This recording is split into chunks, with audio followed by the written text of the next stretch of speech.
Breaking news, an ATF industry operation inspector really messes up, or maybe it's just a case of systemic government overreach. Let's go ahead and talk about it.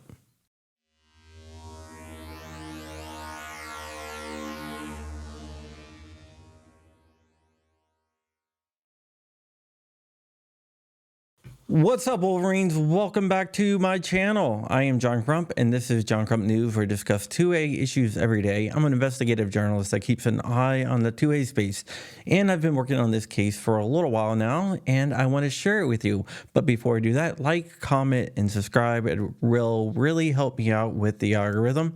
And let's thank today's sponsor. Gideon Optics makes some of the best optics at an affordable price. So why spend money on an optic where you can get a cheaper optic that is just as good?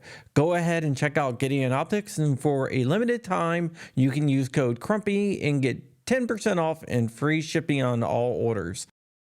Okay, so yesterday I asked for FFLs to step up, and last week I put out a video about the FFL coalition led by Eric Blanford of Iraq Veteran 8888, and one of those FFLs is Kiloton Tactical. Kiloton Tactical is a Florida-based FFL, and I want to tell you what happened with their visit by an ATF industry operations inspector, an IOI, to their shop. And this is all in the lawsuit, which you can read down below. Basically, the IOI showed up to Kiloton Tactical and took all their bound books and all their 4473s and took them off site. Now, to say this is a little no-no is a massive understatement.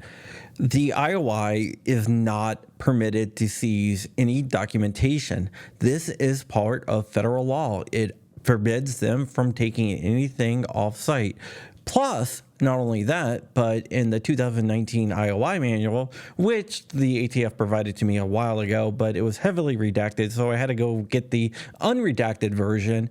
It actually states that the IOIs do not have the power to seize anything, including documentation.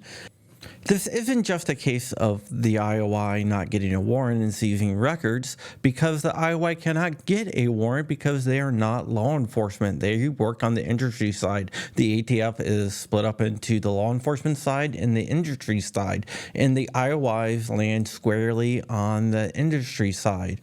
Not only that, but the IOI manual itself states that they are not allowed to confiscate records, whether they believe something is criminal or not. In fact, this IOI had no reason to believe that any of the documents were out of sort of any which way.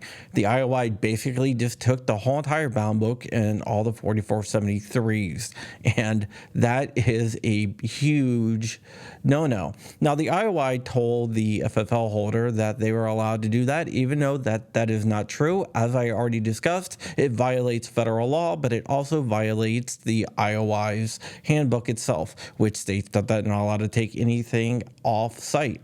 Also, the IOI handbook states that the IOIs must do their inspections on site. So I'm going to link that document down below as well, so you can read through the whole entire IOI handbook as well. Remember, the ATF does not want you to read the handbook, so that means you probably should read the handbook. Now, this leads me to my question. Is this IOI just poorly trained, or is there something more into play here? We already know what the Biden zero tolerance policy, so is this just a case of systemic government overreach from the ATF? We know that the ATF overreaches a lot, and is this just another example of that? Or is this IOI just so poorly trained that they do not even know the laws and the rules themselves? Either way, it's not a good look on the ATF, and I wanted to bring you that so you know what the ATF is up to, because those rascally rabbits will always try to steal our rights. All right, guys, that is it for today. Thank you for bearing with me. I know the video was is kind of late in the day, but I've been working on this story all day long. So there you go. All right, guys, stay ever vigilant, stay ever free. At 5 p.m., which might be in a few minutes, and if it is, there will be a redirect. I have Big Dre from one of the FFL partners on the coalition, and he will be on my podcast. So head over to John Crump Live. You can watch that live. It's going to be a lot of fun, and we are going to discuss what is going on with ATF overreach over there, and I will be joined by my co-host, Flying Rich. All right, guys, stay ever vigilant, stay ever free, keep in the fight. I am out of here, Wolverines, motherfucker.